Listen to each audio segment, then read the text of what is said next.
Education classes. आज की video में आपको गॉस की प्रमेय के बारे में बताया जाएगा। सबसे पहले तो हमें ये जानना है कि गॉस की प्रमेय का कथन क्या है। तो गॉस की प्रमेय के कथन के अनुसार किसी बंद पृष्ठ से होकर गुजरने वाला कुल वैद्युत फ्लक्स उस पृष्ठ द्वारा घिरे कुल आवेश चाहे Q हो या कुछ और हो उसका 1/ε0 गुना होता है। अर्थात हम ये मान लें कि कोई पृष्ठ अवयव है जिसका क्षेत्रफल A है और इस क्षेत्रफल द्वारा जो घिरा हुआ नेट आवेश है वो +Q है। तो इस पृष्ठ के द्वारा हमको प्राप्त होने वाला कुल वैद्युत फ्लक्स अर्थात φ ये इस आवेश Q का 1/ε0 गुना होता है या φ बराबर Q/ε0। ये गॉस की प्रमेय है।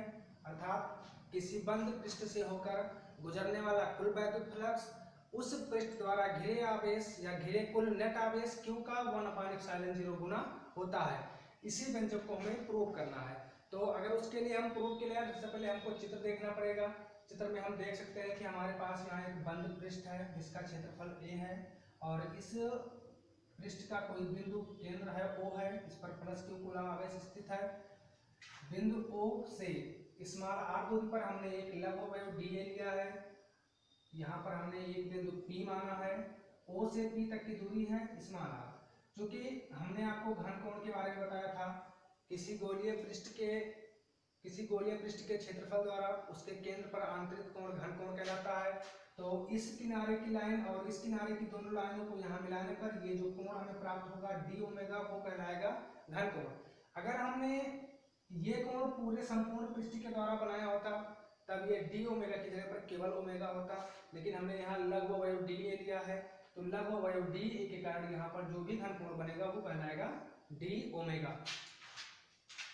बिंदु P पर हमें dA को दर्शाने के लिए हम इस पृष्ठ के अभिलंबवत हमने एक रेखा खींची है और इसको हमने वेक्टर dA द्वारा दर्शाया है। यदि हम ये मान लें कि बिंदु P पर वैद्युत क्षेत्र की तीव्रता वेक्टर E है जो त्रिज्यता बाहर की ओर दिष्ट है अर्थात OP की दिशा में है और वेक्टर dA और वेक्टर E के बीच का जो कोण है वो है थीटा। ये सारी चीजें आपको यहाँ पर लिखी हुई हैं, आप देख सकते हैं। माना एक बिंदु आवेश +Q अर्थात ये एक बंद पृष्ठ A के भीतर अर्थात इस पूरे पृष्ठ के भीतर, इस पूरे पृष्ठ को हमने कैपिटल A माना है। पृष्ठ A के भीतर बिंदु O पर यहाँ दर्शाया गया है स्थित है। माना इस पृष्ठ पर एक बिंदु P के चारों ओर अर्थात इस बिंदु P के चारों ओर ये जो आपको रेखाएं दिख रही है गोल में P के चारों ओर एक लघु अवयव dA है दर्शाया गया है। माना OP बराबर r अर्थात इस बिंदु से P तक की दूरी कितनी है r। क्षेत्रफल अवयव dA को पृष्ठ पर अभिलंबवत खींचे गए वेक्टर dA अर्थात ये रेखा जो हमने अभी बताई थी वेक्टर dA से निरूपित कर सकते हैं। उसके बाद हमने माना बिंदु O पर स्थित +Q आवेश के कारण बिंदु P पर वैद्युत क्षेत्र की तीव्रता कैपिटल वेक्टर E है, ये लिखा हुआ है, हम आपको बता चुके हैं, जो OP के अनुदिश है। क्षेत्रफल अवयव dA से गुजरने वाला बाहर की ओर दिष्ट कुल वैद्युत फ्लक्स d फाई बराबर वेक्टर E इंटू dA। ये हमने आपको वैद्युत फ्लक्स की परिभाषा में बता रखा था, व्यंजक कैसे हमको प्राप्त हुआ था। हमने ये भी बताया था कि अगर हम चाहें तो वेक्टर E इंटू dA को E into dA cos theta भी लिख सकते हैं, जहां थीटा वेक्टर E व वेक्टर dA के बीच का कोण है।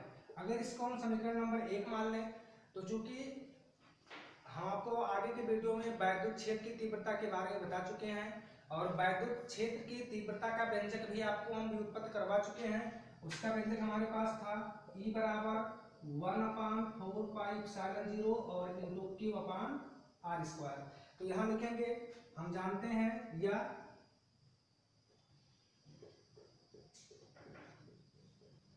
हम जानते हैं कि E बराबर 1/4πε0 इंटू Q/r²। समीकरण नंबर 2।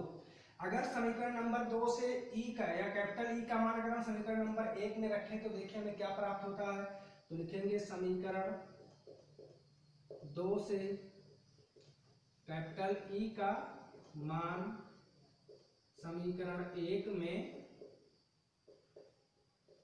रखने पर अगर हम रखेंगे तो ये हो जाएगा डी फाई ई बराबर ई की जगह पर हम मान रखेंगे तो ये 1/4πε0 into Q upon are square और into D A cos theta. या अगर हम चाहें तो इस पूरे व्यंजक को डी फाई बराबर क्यू अपान 4πε0 और into D A cos theta upon are square भी लिख सकते हैं। अब हमने आपको घनकोण के बारे में बताया था, उसका जो व्यंजक आया था वो था हमारा d A upon are square equal to नियतांक, और इसी नियतांक को हमने घनकोण डी ओमेगा का नाम दिया था या ओमेगा। तो चूंकि जब यहाँ संपूर्ण पृष्ठ अर्थात कैपिटल ए होगा तो इसे हम ओमेगा द्वारा दर्शाएंगे, लेकिन यहाँ पर लघु अवयव डी ए है तो जो घनकोण प्राप्त होगा वो डी ओमेगा द्वारा दर्शाया जाएगा। अब यहाँ आप देख सकते हैं ये कॉस थीटा वेक्टर ई और वेक्टर डी ए के बीच का कोण है, तो हम इस पूरे को अर्थात d A cos theta upon are square को घनकोण मान सकते हैं। तो यहाँ लिखेंगे परंतु d A cos theta upon are square बराबर डी ओमेगा, और अगर हम इसको डी ओमेगा रखते हैं तो ये डी फाई ई बराबर क्यू अपान 4πε0 और इंटू डी ओमेगा हो जाएगा। ये वैद्युत फ्लक्स हमको इस लघु अवयव डी ए के द्वारा प्राप्त हो रहा है। अगर हमको संपूर्ण पृष्ठ ए के द्वारा निर्गत कुल वैद्युत फ्लक्स प्राप्त करना हो, अर्थात संपूर्ण पृष्ठ ए द्वारा निर्गत कुल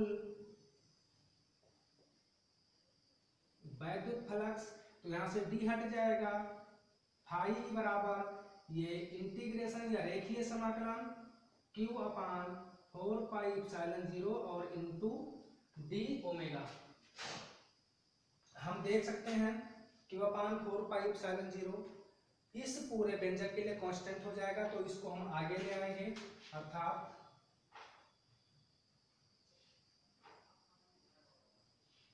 फाई ई बराबर क्यू अपान 4πε0 और रेखीय समाकलन डी ओमेगा।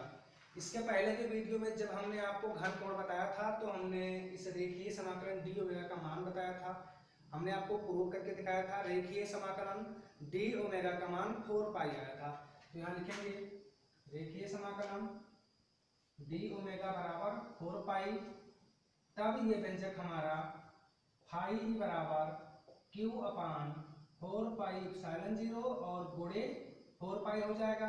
यहाँ 4π से 4π कट जाएगा तो हमको मिलेगा फाई ई बराबर क्यू अपान ε0। यही गॉस की प्रमेय है, इसी को हमें प्रूव करना था। धन्यवाद।